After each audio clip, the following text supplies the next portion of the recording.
Loneliness, a state of mind that people experience at different points in their lives. It can be an instantaneous feeling that lasts for a few minutes or stick around for years without going away. The reason why people feel this way vary, and it often requires delving deeper into the understanding or the underlying causes of loneliness. I want to discuss why the number of lonely people now is bigger than ever before, and suggest some solutions for overcoming this feeling.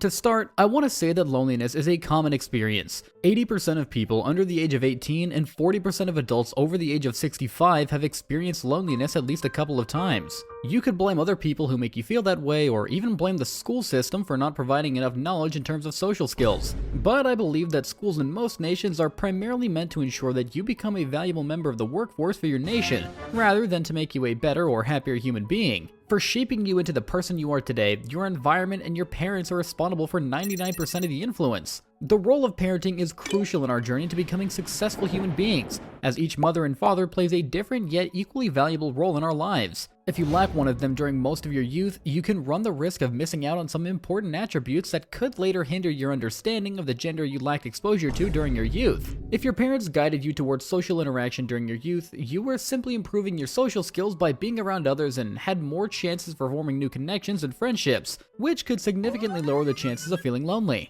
However, if you are one of the iPad kids, or your parents didn't pay attention enough to you for your social development, you have a higher risk of feeling lonely in the future.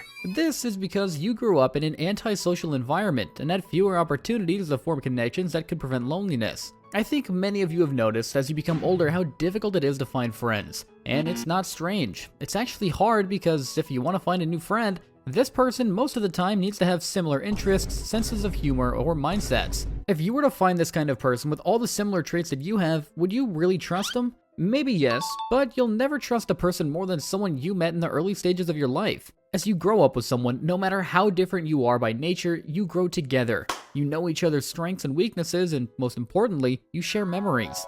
Ironically, the strongest connections are built when you don't have to consciously build them. I'm talking about when you're young. But as you become older and want to find someone you can be friends with and trust, you struggle because of the differences in your backgrounds and characters. Historically, we are living in the loneliest century in human history. The reason behind it is pretty simple: diversity. In the 21st century, people have made significant advancements in technology and connectivity. Now we can spend time with friends online, order food straight to our homes, and watch all the latest movies on our laptops. There's actually no need nowadays to leave our homes, and it's probably one of the biggest reasons why we feel lonely and depressed.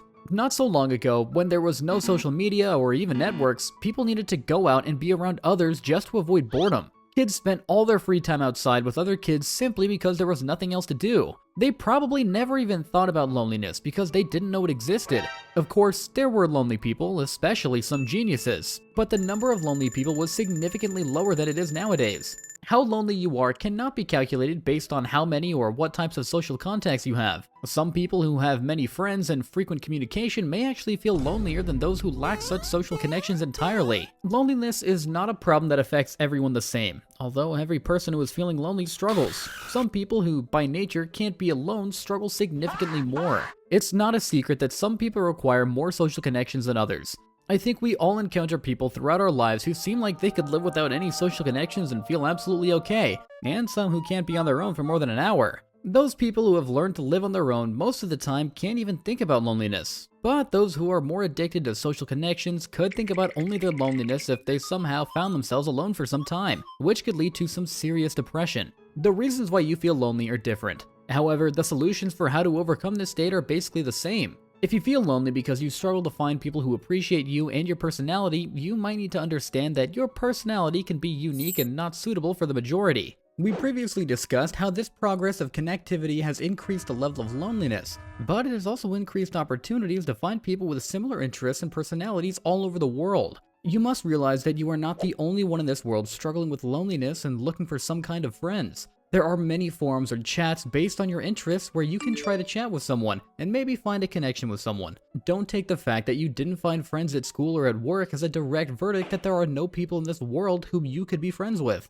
Try to find them in places that are more oriented toward what you like, and maybe you'll find that one person who can help elevate your loneliness. If you feel lonely because you lost someone close to you, your primary goal needs to be to somehow distract yourself. If you had a strong connection with the person you lost, no matter how much time passes, you will never forget them. You may also never find a person with a similar level of importance to you. The only way to somehow fill this emptiness is to accept your loss and be grateful that the person was in your life. Throughout our lives, people come into and leave our lives. Sometimes it's hard to accept this fact, especially after losing someone close. But as soon as you accept it, you may find it easier to let go of people from your past and accept new ones, who could be just as important but in a different way. Loneliness can affect every human being just like any other feeling. It could be no less painful than physical pain, hunger, or thirst. No matter how introverted you are, we all have the same hunger and thirst for making social connections for the survival of our genes. Regardless of how much you try to avoid loneliness, for around 20% of the population, loneliness is a chronic state.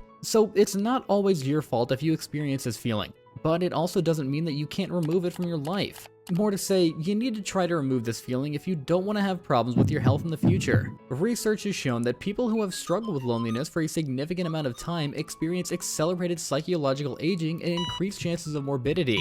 And I haven't even mentioned that depression, in almost every case, stems from loneliness, and the consequences of depression could be even worse. In conclusion, what I want to emphasize is that humans are social animals. We thrive on connection and interaction with others. From the moment we start existing, we have needed to cooperate with others to survive, build, and exchange our emotions. Whether it's sharing stories around a campfire, working together on a project, or simply enjoying the company of friends and loved ones, human interaction is essential to our well-being. Feeling alone is not something we're born with. It arises after one or a couple of unsuccessful experiences in our lives. And if this feeling is something that has arisen, we have the ability to descend exactly how it got arose, no matter how difficult it may seem. I lean towards the thought that if you truly see something in yourself as a problem, you'll ultimately find a solution to solve it. That's it for today. The end.